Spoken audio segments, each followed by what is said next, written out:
गोवा में town and country planning act की धारा 39A के खिलाफ विरोध बढ़ता जा रहा है। 23 फरवरी को बड़ी संख्या में लोग गोवा के टाउन प्लानिंग मंत्री विश्वजीत राणे के घर के बाहर जमा हो गए।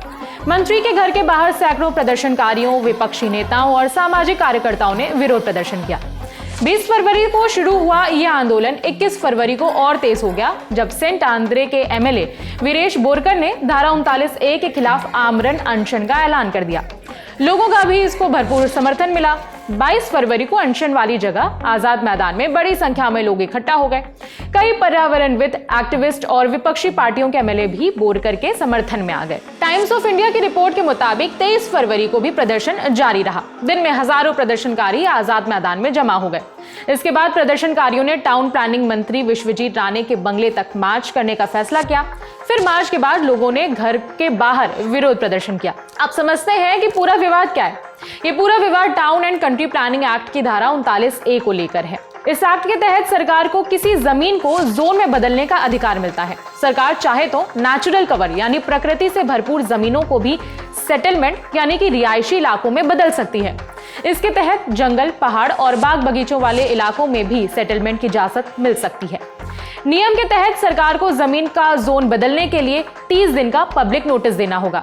अगर इस दौरान कोई आपत्ति आती है तो उसकी भी समीक्षा town and country planning board करेगा। इंडिया टुडे से जुड़े रितेश देसाई के इनपुट के मुताबिक ये एक्ट फरवरी 2024 में लाया गया था। एक्ट को तब भी कानूनी चुनौती दी गई थी और इसके खिलाफ बॉम्बे हाई कोर्ट में PIL भी दर्ज की गई थी।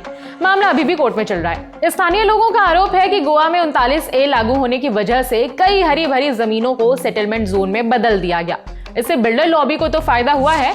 इसकी वजह से गोवा में बड़े पैमाने पर कई हाउसिंग प्रोजेक्ट्स बन रहे हैं, लेकिन इससे स्थानीय लोगों का भविष्य खतरे में पड़ रहा है। साथ ही इसे गोवा के पानी, जंगल और जमीन को नुकसान पहुंचाने का भी आरोप लगाया जा रहा है। इन इलाकों में बड़ी संख्या में कंस्ट्रक्शन और हाउसिंग प्रोजेक्ट्स बन रहे हैं। स्थानीय लोगों का मानना है कि इन प्रोजेक्ट्स की वजह से राज्य में माइग्रेंट्स यानी कि प्रवासियों की संख्या भी बढ़ रही है। उनका मानना है कि इससे लोकल लोगों पर असर पड़ रहा है।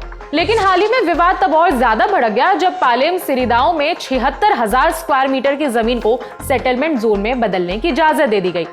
आरोप है कि ये इलाके प्राकृतिक रूप से संवेदनशील हैं, लेकिन प्राइवेट कंपनियों के हित के लिए इसे सेटलमेंट जोन में बदल दिया गया। इसी को लेकर शुरू हुआ विरोध प्रदर्शन अब पूरी धारा 39A को खत्म करने की मांग में बदल गया है। इस विवाद पर गोवा के मुख्यमंत्री प्रमोद सावंत का कहना है कि नागरिकों को लोकतांत्रिक तरीके से विरोध प्रदर्शन करना चाहिए। किसी भी विधायक का मंत्री के घर पर इस तरह से विरोध प्रदर्शन करना गलत है। हम इस पर चर्चा के लिए तैयार हैं। सीएम ने कहा कि इस मुद्दे पर चर्चा करने के लिए विधानसभा जैसा मंच उपलब्ध है, लेकिन अगर आंदोलन इसी तरह जारी रहा तो पुलिस अपने तरीके से कार्रवाई करेगी, जिसके लिए विपक्षी दल और आंदोलनकारी दोनों ही पूरी तरह से जिम्मेदार होंगे। अब इस प्रोटेस्ट पर आप क्या सोचते हैं, कमेंट करके बता सकते हैं। खबर लिखी है सचिन ने। मेरा नाम है विभावरी। अपडेट्स के लिए देखते रहिए दी लेलन टॉप।